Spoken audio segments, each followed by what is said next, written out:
sua Bíblia em Atos, capítulo 20.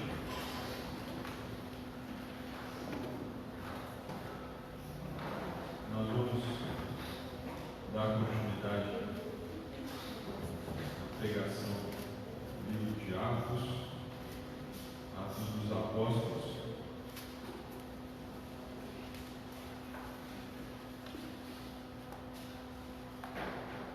Atos, capítulo 20. E hoje nós vamos ir do versículo 1 até o versículo 12. Do versículo 1 ao versículo 12. Recapitulando aquilo que nós temos visto nas nossas exposições do livro de Atos, Lucas, o escritor desse livro, está escrevendo para nós, a partir de agora, nesse momento, do apóstolo Paulo da cidade de Éfeso, após enfrentar uma grande confusão por causa de falsos deuses, da idolatria daquela cidade de Éfeso, e ele está indo em direção a Jerusalém. E nesse trajeto, ele está recolhendo donativos para levar aos pobres de Jerusalém. E o seu grande plano é, depois de Jerusalém, ir até a cidade de Roma, o império, a capital do império daquele contexto, daquele momento. Então o apóstolo Paulo está saindo de Éfeso, indo a Jerusalém, e nesse momento ele está encorajando as igrejas e levando esses donativos, essas ofertas que nós vemos escritas nos livros, nas duas cartas do apóstolo Paulo aos Coríntios. É esse o contexto, e eu quero lembrar os irmãos que nós estamos caminhando com o apóstolo Paulo nas suas viagens missionárias, e desde o capítulo 16 especificamente, o Espírito Santo tem enviado o apóstolo por todas aquelas cidades onde ele prega, planta o evangelho, planta uma igreja por meio da pregação do evangelho, e não deixa em nenhum dos seus dias passar por tribulações, aflições, pressões, perseguições e tantas outras coisas que o apóstolo Paulo tem enfrentado. Esse tem sido o destaque desse livro. E hoje nós vamos ver um pouco como ele tem sido consolado, e através do consolo que ele recebe, encorajado outras pessoas também. Vamos ler o texto então, Atos capítulo 20, dos versículos 1 a 12. Diz assim a palavra do Senhor: Cessado o tumulto, Paulo mandou chamar os discípulos e, tendo-os encorajado, despediu-se e partiu para a Macedônia. E depois de andar por aquelas regiões e encorajar os discípulos com muitas palavras, chegou à Grécia e permaneceu ali 3 meses. Contudo, quando os judeus conspiraram contra ele ao embarcar para a Síria, decidiu voltar pela Macedônia. E acompanharam-no Sópatro de Bereia, filho de Pio, Aristarco II de Tessalônica, Gaio de Derbe, Timóteo além de Tíquico e Trófimo da Ásia. Esses homens, porém, foram à frente e nos esperaram em Troas. E nós, depois dos dias dos pães sem fermento, navegamos de Filipos e após 5 dias nos encontramos com eles em Troade, onde nos detivemos por 7 dias. No primeiro dia da semana reunimos-nos a fim de partir o pão. Paulo, que estava para sair no dia seguinte, falava-lhes tendo prolongado seu discurso até a meia-noite. Havia muitas luzes no aposento superior onde estávamos reunidos. Certo jovem chamado Eutico estava sentado numa janela. Prolongando Paulo ainda mais o sermão, o jovem adormeceu profundamente e, vencido pelo sono, caiu do 3º andar. Quando ergueram, estava morto. Então Paulo desceu, debruçou-se sobre ele e, abraçando-o, disse: Não os perturbeis, pois a vida está nele. Em seguida subiu e, tendo partido e comido o pão, ainda lhes falou muito tempo até o raiar do dia. Então partiu. E levaram vivo o jovem e ficaram muito consolados. Vamos orar mais uma vez, meus irmãos, pedindo a graça de Deus sobre a nossa mente, a nossa compreensão. Senhor, eis aqui a Tua palavra. Ela é um refrigério para a nossa alma quando nós meditamos e aprendemos as verdades da Tua Escritura. Que nesta noite nós sejamos encorajados pelo Teu Santo Espírito ao expormos as verdades do Evangelho. E Cristo Jesus seja exaltado diante dos nossos olhos, para a glória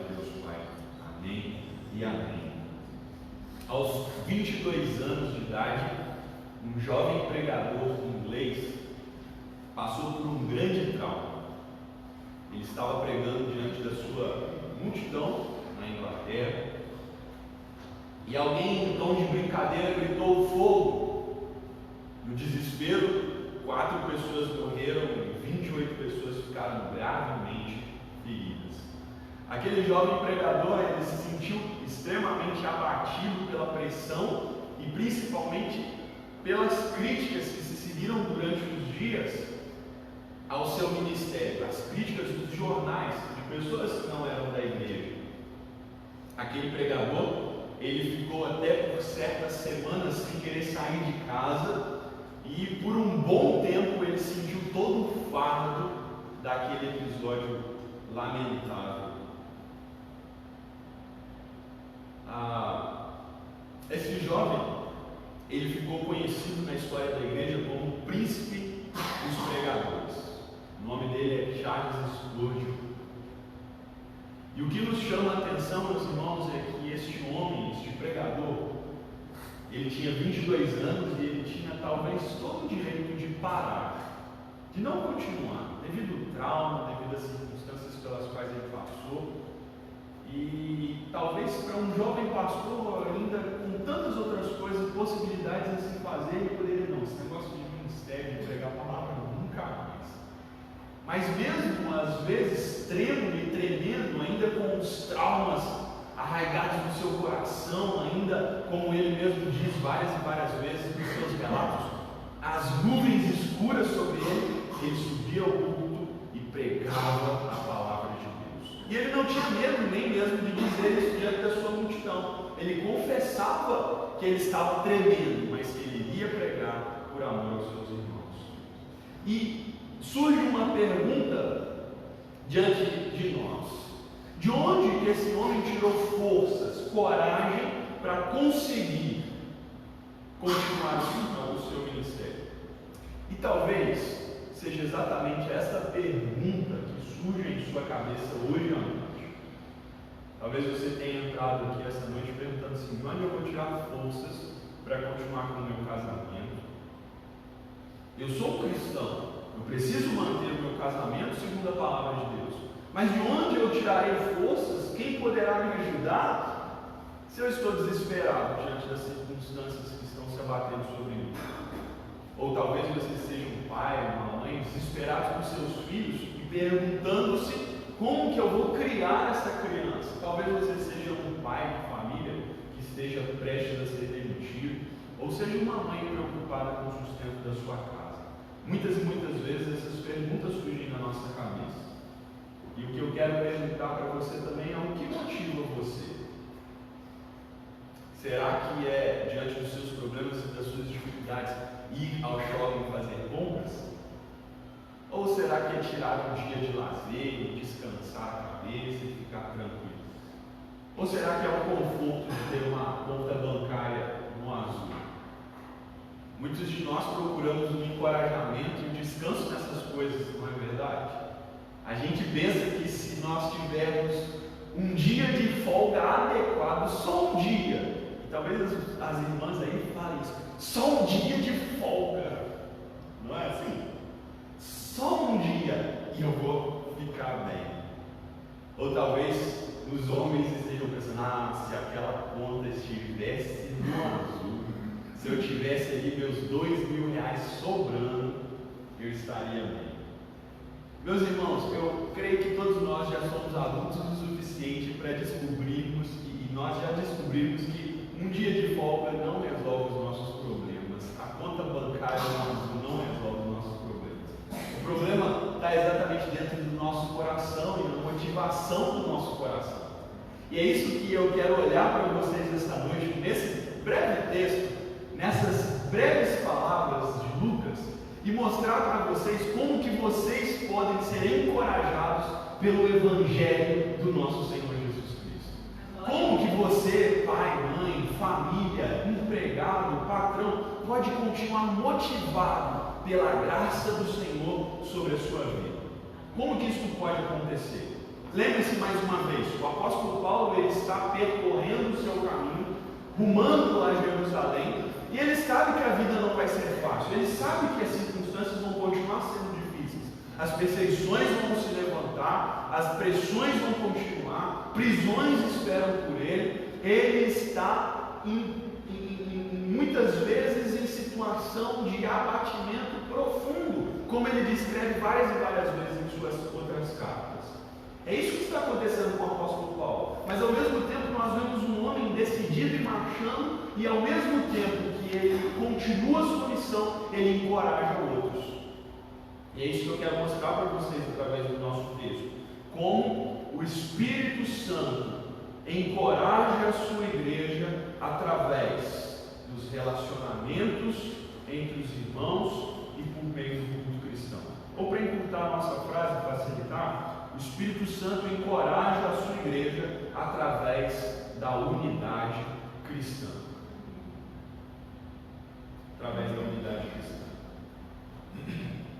Duas formas então de nós sermos encorajados e mantermos a perseverança na caminhada cristã. A primeira delas está aqui nos versículos 1 a 6. Vamos descobrir o que motivava o apóstolo Paulo, bem como as suas igrejas. No versículo 1 nós vemos que o apóstolo Paulo então sai de Éfeso após aquele tumulto que nós vimos na quarta-feira passada, mas ele não deixa Éfeso no desespero, aqueles irmãos preocupados, desanimados, desmotivados pelas circunstâncias difíceis que iriam acontecer sobre eles. Ele sai dali, mas antes ele encoraja aqueles irmãos. Esta é a metodologia do apóstolo Paulo, esta é a forma de trabalho dele. Ele encoraja com palavras, com a pregação do Evangelho, bem como percorre aquelas regiões pelas quais ele já havia passado, pregando, anunciando, encorajando os discípulos com muitas palavras. Veja, meus irmãos, a bênção da pregação da palavra de Deus. Nós fomos chamados para estabelecer relacionamentos em que nós encorajamos o outro e somos encorajados ao mesmo tempo, não por dizer assim, olha, vai ficar tudo bem. A gente sabe que isso não funciona. Nós somos chamados a encorajar por meio da pregação do Evangelho, lembrando uns aos outros do Evangelho.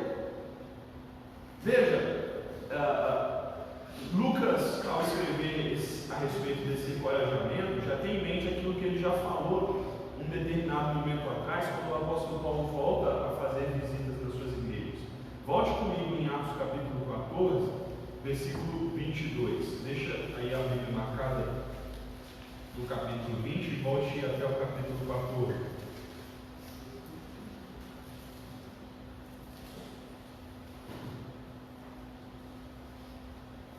Diz assim: confirmando o ânimo dos discípulos, exortando-os a permanecer na fé, pois que por muitas tribulações nos importa entrar no reino de Deus. Veja, o apóstolo Paulo não esconde as circunstâncias difíceis desse mundo, e ele comprova aquilo que Jesus já havia dito: neste mundo vocês passarão por aflições ou tribulações, mas tem de bom ânimo, eu venci o mundo. Existe uma recompensa para vocês que perseveram na fé. Existe uma recompensa para vocês por meio do Evangelho. Esta é a nossa esperança, meus irmãos. Veja que o apóstolo Paulo estabelece relacionamentos para que ele possa encorajar aquelas igrejas. Ainda nos relacionamentos que ele forma, ele leva essas pessoas a encorajar outros irmãos também.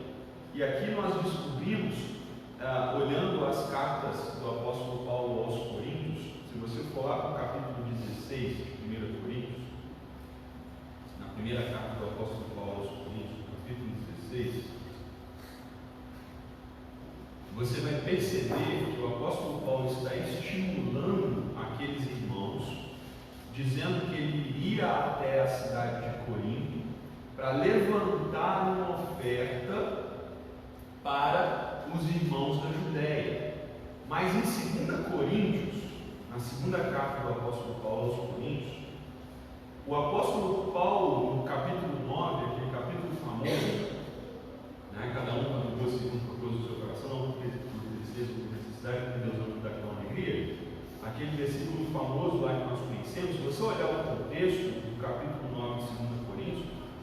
Paulo vai dizer que aqueles irmãos da Macedônia, aos quais ele havia já recolhido, está preparando os coríntios para também recolherem os seus donativos, a sua oferta. Aqueles irmãos da Macedônia, eles não fizeram porque eles tinham em excesso, não fizeram porque eles eram abastados, mas eles fizeram porque a graça de Deus havia transbordado sobre eles, e eles pediram, rogaram ao apóstolo Paulo para que eles contribuíssem também com os irmãos pobres da Judéia. Veja, meus irmãos, que quando nós estabelecemos relacionamentos saudáveis, não só recebemos encorajamento, mas também somos levados a encorajar outras pessoas também.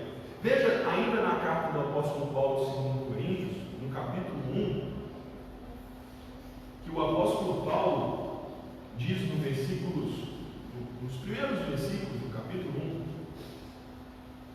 no versículo 3 e 4, por exemplo.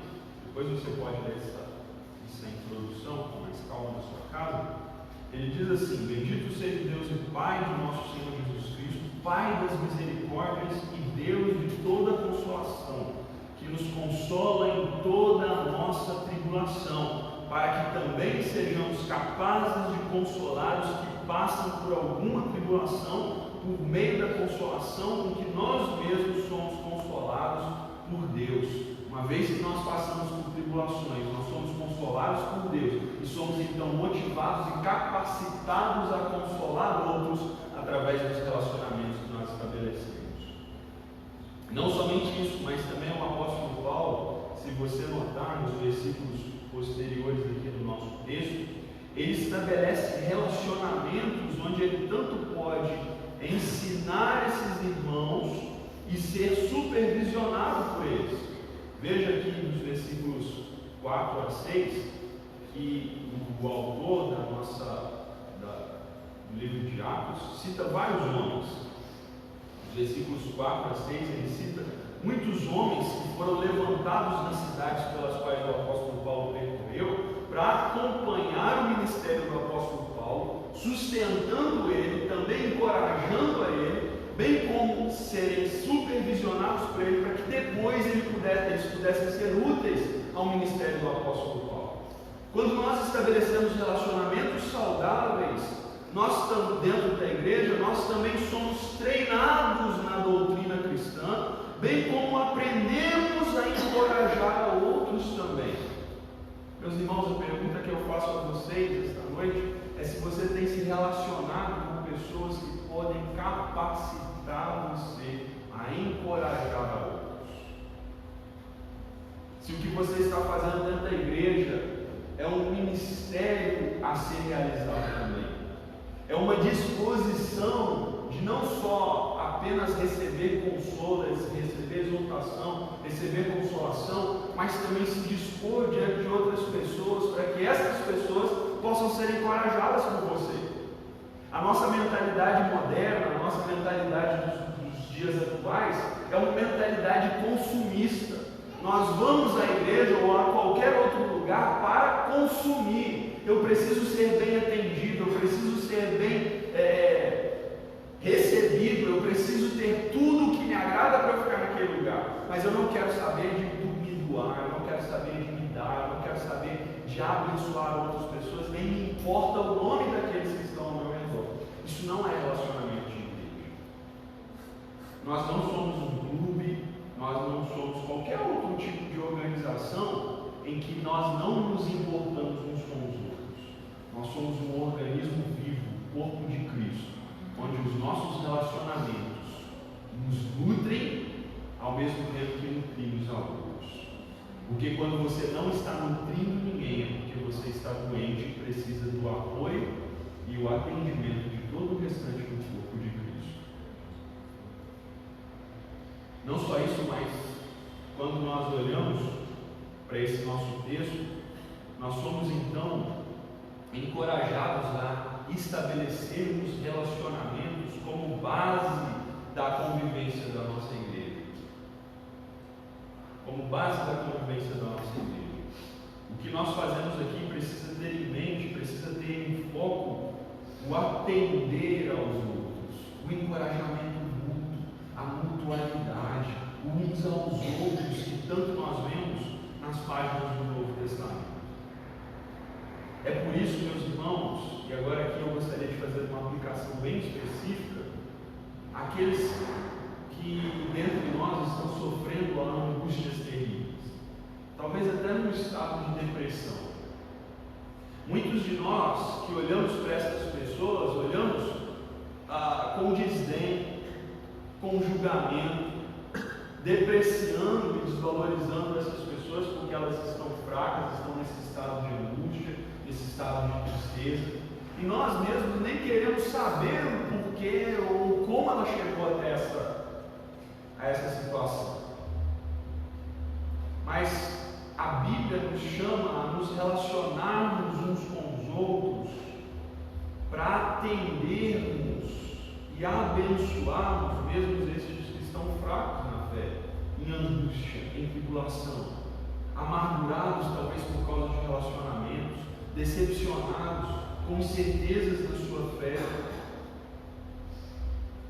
Quando nós pensamos nessas coisas, nós não podemos deixar de nos lembrar do exemplo do nosso Senhor Jesus Cristo.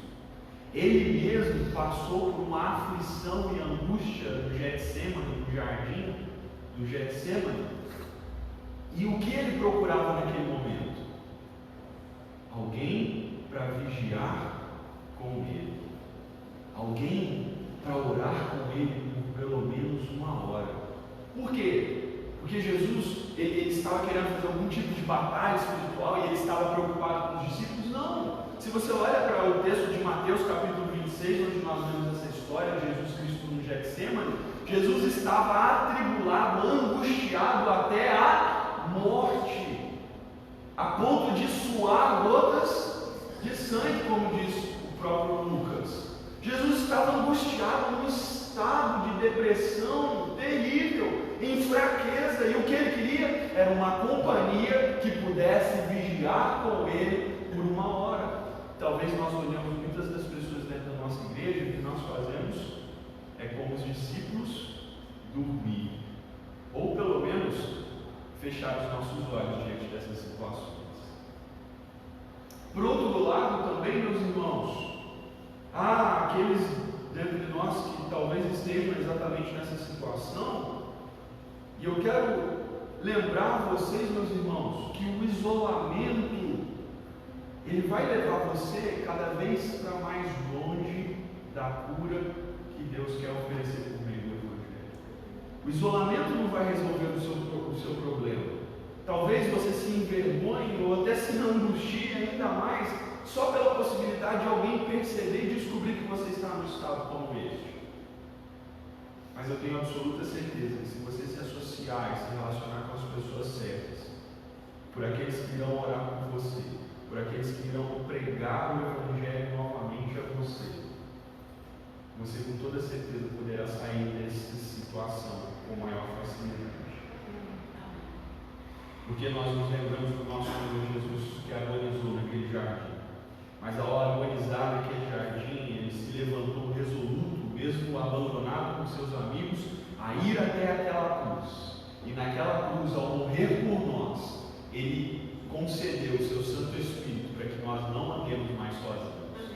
E às vezes o que nós precisamos é de que amigos cristãos, irmãos em Cristo, nos lembrem novamente que nós temos o Espírito Santo de Deus, que nós temos o Evangelho que pode nos levantar. Esta é a exortação que o autor de Hebreus faz em Hebreus capítulo 3, versículos 12 a 14. Abra comigo. Hebreus capítulo 3, versículos 12 a 14.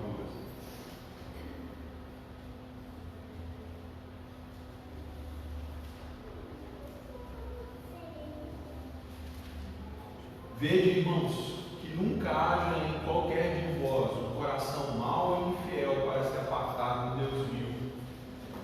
Antes, exortai-vos uns aos outros todos os dias, durante o tempo que se chama hoje, para que nenhum de vós se endureça pelo engano do pecado. Porque nos tornamos participantes de Cristo, se retivermos firmemente o princípio da nossa confiança até o fim. O que o autor está nos chamando a fazer, a todos nós, é exortarmos uns aos outros, é nos encorajarmos a dizer: vale a pena, meus irmãos, vale a pena continuar. Vamos continuar marchando, vamos continuar glorificando ao nosso Deus. Veja, meus irmãos, a bênção da graça de Deus sobre a nossa vida em proporcionar relacionamentos cristãos saudáveis para que possamos nos estimular uns aos outros. Veja, meus queridos, não fique sozinho, desfrute e se aproxime de irmãos que possam lhe capacitar, lhe encorajar, lhe estimular, lhe pregar o Evangelho. E uma observação aqui, às vezes nós falamos assim, pregar o Evangelho, você pensa e imagina em pregar o Evangelho para descrentes, para pessoas que não creem. Não! Quando nós abrimos a palavra de Deus, as Escrituras Sagradas num culto, é para pregar o Evangelho em qualquer texto que ela se ache. Toda a Escritura jorra o Evangelho para nós, porque o Evangelho é aquilo que Deus fez por nós e o que Ele continua fazendo por meio do seu Santo Espírito, e de um dia em que nós estaremos diante dele para receber as recompensas da vida sentada no Evangelho. A Bíblia diz respeito ao Evangelho, meus irmãos. É isso que é pregar o Evangelho uns aos outros. E às vezes nós precisamos nos lembrar do Evangelho de Cristo Jesus. E é isso que o apóstolo Paulo fazia. Ele poderia muito bem largar aquelas igrejas e já ir diretamente para Jerusalém, mas ele se importava tanto que ele queria pregar novamente o Evangelho àqueles irmãos. É isso que nós precisamos, é por isso que nós nos reunimos. E essa é a segunda bênção que eu quero ressaltar para vocês esta noite. O segundo tipo de ajuda que nós encontramos por parte de Deus e da sua graça infinita para nós que passamos por tribulações. Nos versículos 7 a 12, nós somos informados do culto cristão. O culto cristão é o que também proporciona para nós a estabilidade emocional que às vezes nós precisamos. Obrigado, irmãos.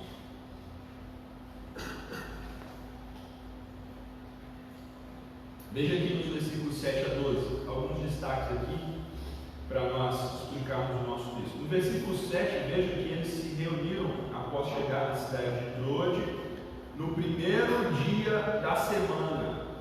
Esta é a primeira referência à reunião dos cristãos no domingo.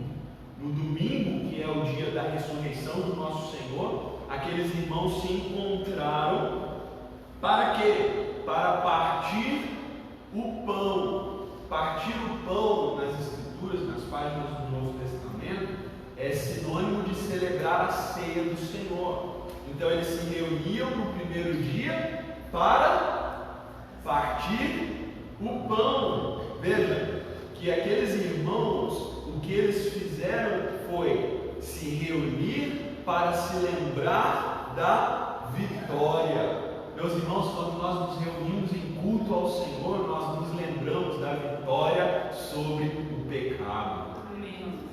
A mensagem de Cristo, que Jesus está reunindo pessoas de todas as tribos, povos e nações, para que juntos declarem que Jesus Cristo é o Senhor. O culto é importante, o culto é a mensagem da nossa vitória, é nele que também nós somos encorajados e estimulados a permanecer na fé cristã.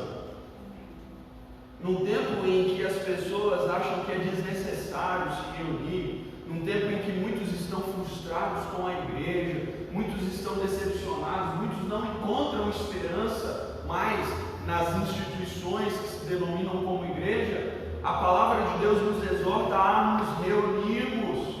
Para quê? Para exatamente nos lembrarmos da nossa vitória. É raro os heróis que celebram a vitória sozinhos. Não é verdade? Na verdade, celebração, comemoração, pressupõe outras pessoas. Não é verdade? É por isso que nós precisamos uns dos outros. É quando nós estamos juntos e olhamos para a pessoa que está ao nosso lado, nós sabemos que tem uma história de vitória. O Evangelho venceu. Jesus Cristo é o Rei. Ele venceu o pecado. Essa pessoa, depois das suas armas, declarou que Cristo é o Senhor. Essa pessoa, por mais que ela tenha história difícil, ou às vezes ela tem uma história lindíssima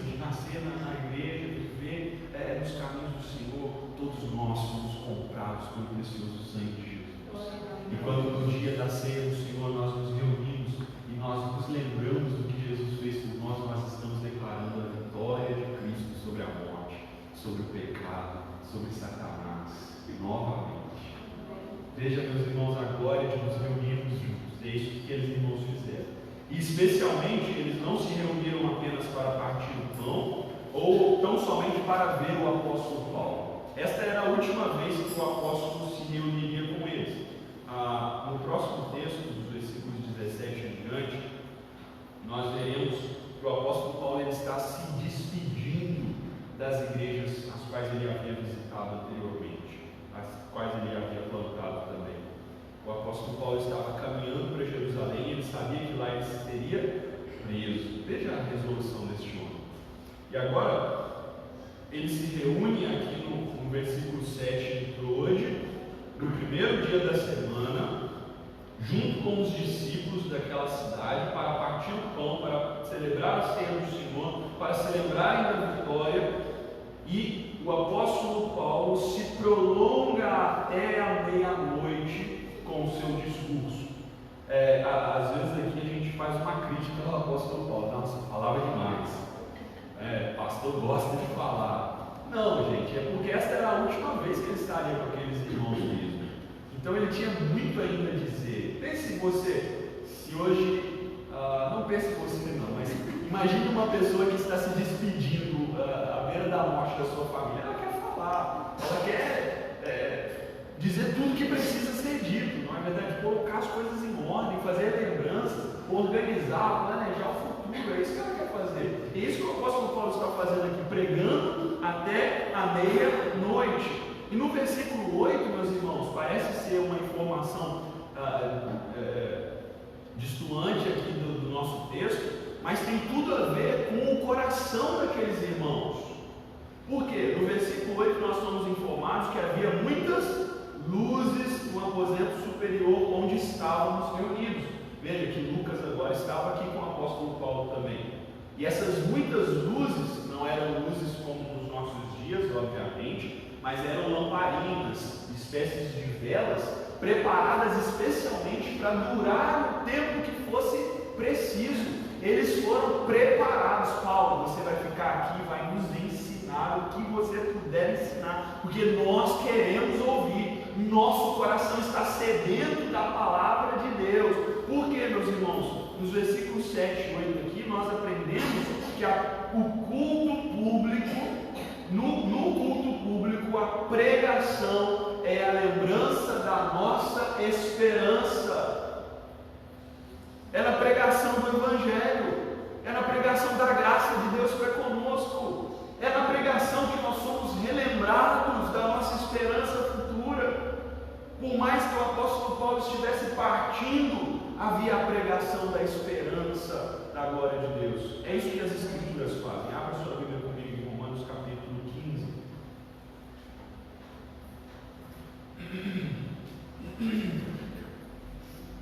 Romanos capítulo 15, versículo 4.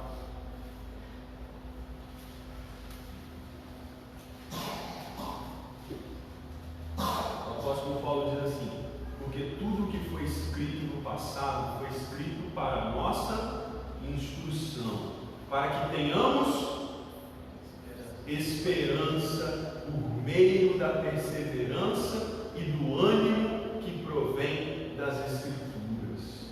O culto público ele precisa ser centrado na pregação da palavra de Deus. Não existe outro remédio para o povo de Deus, não existe outra esperança para o povo de Deus. É a pregação do Evangelho, é a proclamação das Escrituras Sagradas. Nós não podemos, meus irmãos, ser uma igreja que entrete as pessoas, que quer competir com os seus shows, com as suas pirotecnias, com os seus malabarismos, com todo aquele sistema de diversão, de entretenimento das pessoas, para que elas se sintam bem. Eu já disse aqui que há muitas igrejas que estão programadas para isso, para fazer com que as pessoas se sintam bem. O que nós precisamos fazer é nos apegar com mais firmeza à palavra de Deus, à pregação do Evangelho, à proclamação pública das Escrituras, é sermos lembrados, é sermos informados, é recebermos a esperança que provém das Escrituras Sagradas. Que triste, meus irmãos, é nos nossos dias ver os pastores que estão empenhados em transformar piadas, até algumas delas imorais. Primeira vez que eu vejo isso, talvez você mais velho de igreja já tenha visto isso antes, né? Mas ele transforma a piada, ele converte a piada, né? Ele pega uma piada que todo mundo ri lá, ele converte ela, põe Deus no meio, põe algumas coisinhas santas assim. Para quê? Para entreter as pessoas, sendo que as escrituras são abandonadas porque não tem mais graça. Até na verdade alguns desses pastores fazem essas afirmações mesmo. Não posso pregar desse jeito não. Tem que pregar de uma forma que as pessoas vão rir, para que depois elas se lembrem. Conte aquela piada lá do Davi que fica olhando lá a mulher pelada lá em cima do outro terraço, aí se lembram. Mas meus irmãos, nós precisamos ser um tipo de igreja que se empenha em ouvir e pregar a palavra de Deus. Amém. Esse desejo, esse ardor no coração, em ouvir a proclamação das Escrituras Sagradas. Amém. Não existe nada que nós possamos fazer aqui neste local para que vocês se sintam melhor ou confortáveis. O que nós podemos fazer é lembrar vocês novamente do Evangelho que um dia vocês ouviram e o qual salvou vocês. Amém. Este é o Evangelho da nossa esperança. Amém. Essa é a proclamação que são. E é por isso que aqueles irmãos se reuniram ali também, para ouvir a pregação e talvez a pregação do apóstolo Paulo pela última vez. E nos versículos 9 a 12, nós somos informados de um episódio e a gente também olha para Eutico até de uma certa forma desdenhosa, né? Uma forma meio que crítica em relação a Eutico, e até a tendência dos pastores é usar a figura de Eutico aqui, doido para alguém cair no sono do sermão para morrer a pessoa, né? Aí até briga, eu não sei ressuscitar não. Mas Eutico aqui, nós somos informados que é um jovem, e essa palavra usada para jovem é um garotinho mesmo, de 8 a 14 anos. É um garoto que estava muito provavelmente próximo às janelas por causa das fumaças, por causa do odor dessas muitas luzes e até pelo calor também daquele contexto. Ele estava então na janela ouvindo o Evangelho e o texto nos diz também que ele adormeceu profundamente, vencido pelo sono. Veja, um garotinho de 8 a 14 anos vencido pelo sono, porque ele estava tentando prestar atenção, ouvir. O papai e a mamãe estão ouvindo, então eu também quero ouvir o que esse moço tem a dizer. Eu quero ouvir a proclamação das Escrituras Sagradas. Eu quero aprender junto com os meus pais também a palavra de Deus. Então, nós somos informados por Lucas que aquele jovem cai no terceiro andar. Eles estavam reunidos no andar superior, aquele jovem cai e o apóstolo Paulo desce para que um milagre aconteça. Ele se debruça sobre ele e abraça e consola aquela igreja mais uma vez, dizendo que aquele jovem estava vivo. Veja que no versículo 9 eles tiveram aquele jovenzinho como morto, estava morto, até mesmo pela queda e pela tenridade ele não sobreviveria, mas o apóstolo Paulo realiza aquele milagre pelo poder de Deus e eles voltam à reunião e veja, não apenas até o meio-dia, mas eles vão até o raiar do dia, ouvindo a palavra de Deus. Veja que Eutico não foi para casa descansar, Eutico não ficou ali sob os cuidados, mas ele voltou também para ouvir a palavra de Deus. E no versículo 12, meus irmãos, aqueles que levaram o rico jovem e toda a igreja ficaram muito consolados. Meus irmãos, também no culto público, nós recebemos de forma especial o poder de Deus sobre a nossa vida. E é interessante que Lucas ele utiliza as palavras de uma forma a nos lembrar do mesmo milagre que Elias e Eliseu fizeram. Se você quiser anotar e depois conferir, 1 Reis capítulo 17, versículo 21, Elias promove um milagre como este. Depois Eliseu, no capítulo 2 do 2 Reis, capítulo 4 do 2 Reis, versículo 34, faz a mesma coisa. Nós também vemos o apóstolo Pedro, no capítulo 9, fazendo de forma igual, e o próprio Cristo, em Marcos capítulo 5, versículos 38 a 43, operando um milagre extremamente parecido. E o que nos chama a atenção é o contexto desses milagres. Esses milagres são operados diante dos judeus como meio de provar o poder de Deus pela pregação da palavra. Elias e Eliseu, contexto de profecia. Os judeus não estavam acreditando, então aqueles homens vão e operam aquele milagre de forma impressionante, ressuscitando mortos, ressuscitando crianças, para a glória de Deus, demonstrando que Deus ainda fala e o poder dele está agindo sobre aqueles que ouvem a sua palavra. Meus irmãos, a minha esperança é, por mais que você saia daqui hoje e possa até se esquecer da palavra pregada, eu tenho uma absoluta certeza no meu coração que o Espírito Santo de Deus operou um milagre na sua vida. Amém. Operou o poder de Deus na sua vida. Amém. Te tornou mais santo ou até mais endurecido em relação ao Evangelho. Porque é este o poder de Deus da sua palavra. Às vezes a palavra de Deus desperta os mortos, mas às vezes a palavra de Deus também confronta tanto que o coração da pessoa se fecha cada vez mais à pregação da palavra e do Evangelho. Porque nós vemos na pregação da palavra de Deus o poder de Deus acontecendo em meio ao culto público. Essa rotina, meus irmãos, de nos reunirmos em um mesmo local, nós somos moldados e ajustados para que durante a semana possamos crer e obedecer a Deus. É nesse hábito coletivo que nós somos também capacitados a exercer as boas obras comuns aos santos, comuns àqueles que professam a fé no Senhor Jesus Cristo. O culto ao Senhor é um momento semanal onde a nossa alma se alegra na vitória sobre o pecado, na encenação da ceia do Senhor, onde ela renova a sua esperança por meio da pregação da palavra, e ela também revive mediante a atuação do poder de Deus ao vermos o que Ele está fazendo no nosso meio.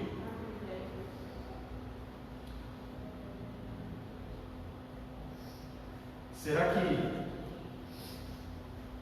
nos nossos desânimos, nas nossas angústias, nas nossas incertezas, a primeira coisa que nós colocamos em xeque é o culto ao Senhor? Será que nas nossas decepções, ou até mesmo nas circunstâncias difíceis pelas quais nós passamos no nosso dia a dia, das pressões do trabalho, das inúmeras tarefas que nós temos na nossa casa, do trabalho a ser realizado, dos cuidados extensivos que nós temos para com os nossos filhos, o culto ao Senhor não é deixado de lado? Será que quando nós vamos ao culto ao Senhor, o nosso coração já vai indisposto, displicente, negligente, endurecido? Será que na verdade a intenção do nosso coração ao vir ao culto como esse é apenas prestar uma religiosidade para com Deus e dizer para Ele: olha, Deus, está vendo? Eu vou ao culto. Será que nós deixamos de desfrutar de todas as bênçãos provenientes quando nós nos reunimos juntos? Eu faço essa pergunta a vocês, meus irmãos, porque nos nossos dias muitas pessoas têm sido tentadas a deixar de estar com o Senhor por tantos outros compromissos. Será que não vale a pena nós considerarmos os benefícios concedidos pela graça de Deus nas reuniões solenes da sua igreja? Será que nós não temos sido negligentes como igreja e tratado o culto público como algo desprezível, como diz lá em Malaquias? Será que o culto público, a reunião solene do Senhor, a comunidade dos santos, a assembleia dos justificados, não tem sido desonrada pela nossa falta de comprometimento? Será que a nossa atenção no culto tem sido dividida pelos nossos olhares no celular, enquanto nós procuramos por outras coisas, nós procuramos satisfazer as idolatrias do nosso coração, deixamos a palavra de Deus abandonada. Meus irmãos, há uma fonte inesgotável no meio das nossas reuniões. Eu quero encerrar lendo o texto de Hebreus capítulo 10, versículos 22 a 25.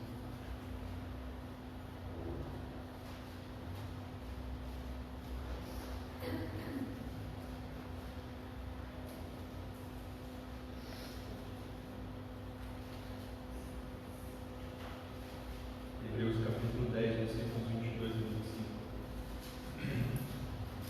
Diz assim: aproximemo-nos com o coração sincero, com a plena certeza da fé, com o coração purificado da má consciência e tendo o corpo lavado com água limpa, sem vacilar, mantenhamos inabalável a confissão da nossa esperança, pois quem fez a promessa é fiel. Pensemos em como nos estimularmos aos outros ao amor e às boas obras. Não abandonemos a prática de nos reunir, como é costume de alguns, mas pelo contrário, animemo-nos uns aos outros, quanto mais vedes que o dia se aproxima. Veja, meus irmãos, a graça de Deus por meio dos relacionamentos e do culto público. Essa é apenas uma das formas que Deus opera em nosso favor, nos encorajando e nos ajudando a perseverar. Charles Spurgeon, ele escreveu da seguinte forma, depois de ter passado por aquela sua crise: vocês se lembram de como choraram por seu ministro para que ele pudesse ter restaurado a razão que anteriormente tinha começado a desfalecer? Vocês se lembram de como Deus tem sido conosco? Tivemos uma obra especial, uma aprovação especial, um livramento especial. Meus irmãos, Deus nunca nos abandona na nossa caminhada cristã.